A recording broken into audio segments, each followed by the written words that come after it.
साथियों नमस्कार। मुझे कमेंट्स के माध्यम से इस बुगालिया क्लासेज यूट्यूब चैनल के माध्यम से ही मुझे कुछ सुझाव मिले कि कुछ एक ट्रिक्स बनाई जाए ताकि याद रहे। परीक्षा में सूची ए को सूची बी से मिलान कीजिए, इसमें कई प्रश्न आ जाते हैं। उनके जो सुझाव आपके आया है उसके माध्यम से हम कुछ एक ऐसे 2-3 ट्रिक्स आज पढ़ेंगे जिसके माध्यम से आपका जो प्रश्न है वो गलत नहीं होगा। जैसे हमारा एक तथ्य है वो है 1857 की क्रांति।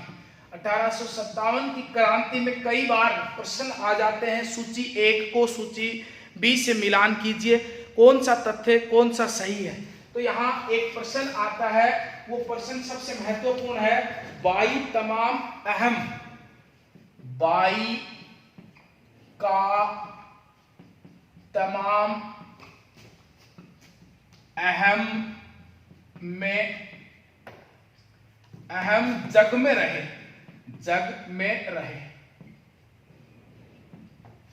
22 का तमाम अहम जग में रहे। यहां से ऐसा प्रश्न बनता है जिसको याद करने में बहुत आसानी रहेगी। आप अंदाजा लगाइए यहाँ से किस प्रश्न की बात करना चाह रहे हैं। इस सूत्र के माध्यम से, एक इस ट्रिक्स के माध्यम से किसकी बात करना चाह रहे हैं। 22 का तमाम अहम, मतलब घमंड आ गया उसको और वो जग में उसको बंद कर दिया जाता है।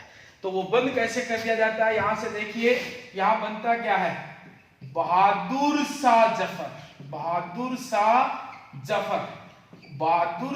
जफर, और यहाँ नाम आता है, वो आता है इलाही बख्श।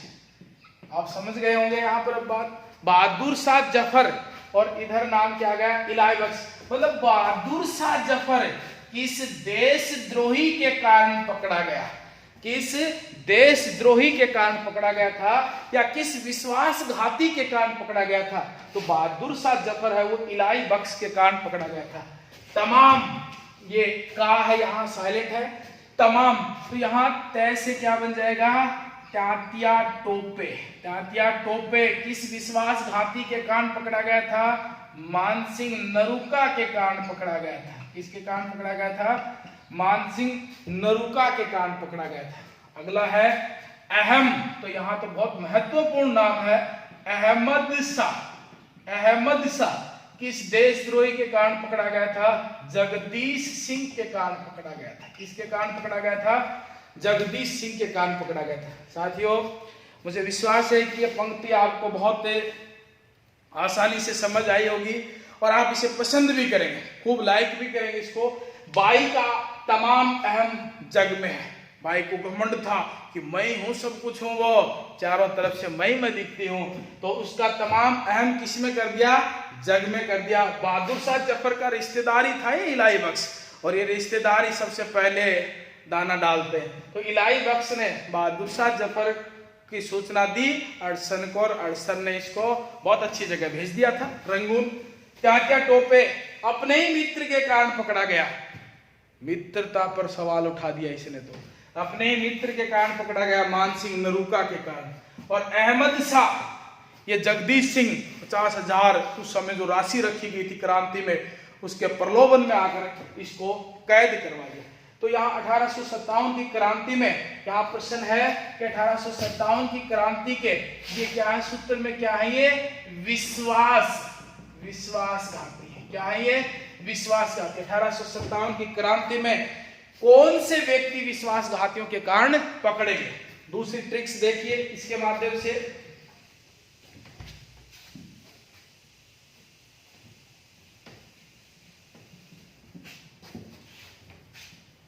दूसरी ट्रिक्स है, आपको याद होगा कि भारत के अंदर डलहौजी आए थे। डलहौजी ने राज्य हड़प नीति के तहत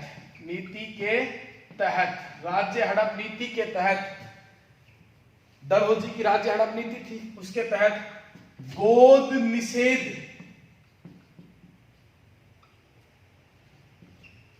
निषेध के माध्यम से किन किन राज्यों को हड़प लिया था। गोद निषेध के माध्यम से किन किन राज्यों को हड़प लिया था।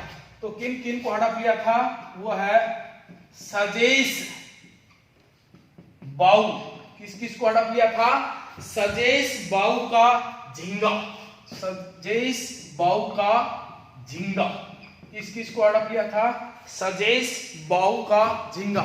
साथियों यहाँ ये जो प्रश्न दे रखा है, मैंने लिखा है, ये बहुत महत्वपूर्ण है। इसमें पेपर में क्रम भी पूछ लेता है कि राज्य हड़प नीति के तहत गोद निषेध प्रथा से डलहौजी ने किन किन राज्यों पर अपना आधिपत्य जमाया था गोद निषेध में। तो यहाँ क्या क्या आ जाएगा साथियों?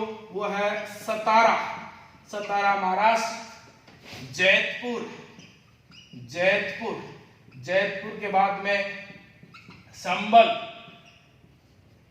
बघाट, बघाट के बाद में उदयपुर, ये उदयपुर महाराष्ट्र में, उदयपुर साइलेंट है, झांसी, इनको क्या कर लिया था इसने? गोद निषेध प्रथा के तहत अधीन किया था। और ये क्रम से ही है, सतारा, जयपुर, संबल, बघाट, उदयपुर, झांसी। तो डलहौजी ने अपनी राज्य हड़प नीति के तहत, डलहौजी ने अपनी राज्य हड़प नीति के तहत गोद निषेध प्रथा में किस किस को अधीन किया था? सजेश भाऊ का झींगा, सजेश भाऊ, भाऊ दक्षिण भारत में खूब चलते हैं भाऊ। तो यहाँ सतारा, जैतपुर, संबल, बघाट, उदयपुर और झांसी, इनको अधीन कर लिया था। आप इसका स्क्रीनशॉट ले सकते हैं। इसके बाद में एक और बात करते हैं, एक और सूत्र की बात करते हैं साथियों, वो करते हैं हम तुम आपस भी, हम तुम आपस में भी, हम तुम आपस में भी, यहां बात करते हैं हम तुम आपस में भी।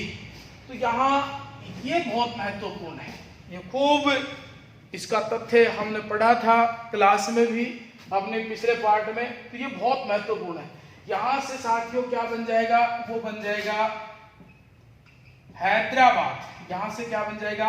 हैदराबाद, यहां से मैसूर, हैदराबाद, और हैदराबाद के बाद में यहां से क्या बन रहा है? मैसूर बन रहा है। इसके बाद में यहां से तंजौर, तंजौर के बाद में अवध, अवध के बाद में पेशवा, पेशवा के बाद में सिंधिया, पेशवा के बाद में सिंधिया। हैदराबाद, मैसूर, तंजौर, अवध, पेशवा और सिंधिया। एक नाम और है इसमें, हाँ ये भी, ये है भोसले। यहाँ ये कई नाम बन गए हैं। तो यहाँ हम तुम आपस में भी, मतलब प्रश्न क्या आ गया कि कई बार कह देते ना, अरे तू और मैं आपस में, है ना, तू और मैं आपस में, और तू और मैं आपस में, तुम आपस में गड़बड़ हो जाती है। हम तुम आपस में भी, हैदराबाद, मैसूर, तंजौर, अवध, पेशवा, सिंधिया, भोसले, यह वह उस समय के रियासतें हैं वो जो जहां जिनका शासन था वेलेजली, इसकी बात हो रही है वेलेजली, वेलेजली ने, किसने? वेलेजली ने इनके साथ सहायक संधि की थी। वेलेजली ने क्या किया था? इनके साथ सहायक संधि की थी। वेलेजली ने इनके साथ क्या किया था? सहायक संधि। यहाँ एक प्रश्न बहुत महत्वपूर्ण है, ये जो सहायक संधि है इसका जनक कौन था? डुप्ले। भारत में किसने लागू की? वेलेजली ने। याद रखना, जनक डुप्ले, और भारत में किसने लागू की? वेलेजली ने। हमने 3 ट्रिक्स पढ़ी है यहाँ पर। पहली क्या पढ़ी है? बाई का तमाम, क्या पढ़ा है? बाई का तमाम अहम जग में, बस पूरे जग में बंद भी कर दिया, पूरे जग में भी फैल जाता है, कई बार गड़बड़ हो जाती है। तो उसके बाद में है सजेश भाऊ का झींगा, और सजेश भाऊ का झींगा हुआ तब किसी ने कहा, अरे अब हम तुम आपस में भी लड़ने लग गए या कुछ गड़बड़ करने लग गए आपस में भी। तो ये क्या है? वेलेजली की सहायक संधियां। यहाँ एक और छोटा सा ट्रिक्स देखते हैं, वो है, आप बताएंगे वो कहां से है? वो ये है बात अब ये हो गई, बात अब ये हो गई। ये बहुत महत्वपूर्ण है। यहां से क्या है, बरार, यहां से क्या है, बरार। तो यहां बात सीधी 1857 की क्रांति आती है, बरार आता है। फिर यहां से आ गया तंजौर, यहां से क्या आ गया, तंजौर। अब ये हो गई अवध, अब क्या हो गई, अवध। ये तीनों ही याद रखने हैं। ये वह क्षेत्र हैं जहां डलहौजी ने भारत में 1857 की क्रांति के समय कुप्रशासन का आरोप लगाकर, कुप्रशासन का आरोप लगाकर अधीन किया था। साथियों, आपको यदि ये ट्रिक्स मजेदार लगी और समझ में आई, बड़ी बात, मजे की बड़ी बात है, समझ में आई हो, तो मुझे कमेंट्स कर देना। मैं भारत का इतिहास इसके आधार पर भी पढ़ा सकता हूँ। पहले हम थ्योरिकल पढ़ रहे हैं, फिर प्रत्येक टॉपिक को हम प्रश्न वाइज पढ़ देंगे, रिपीट कर देंगे। तब तक पढ़ते रहो। नमस्कार।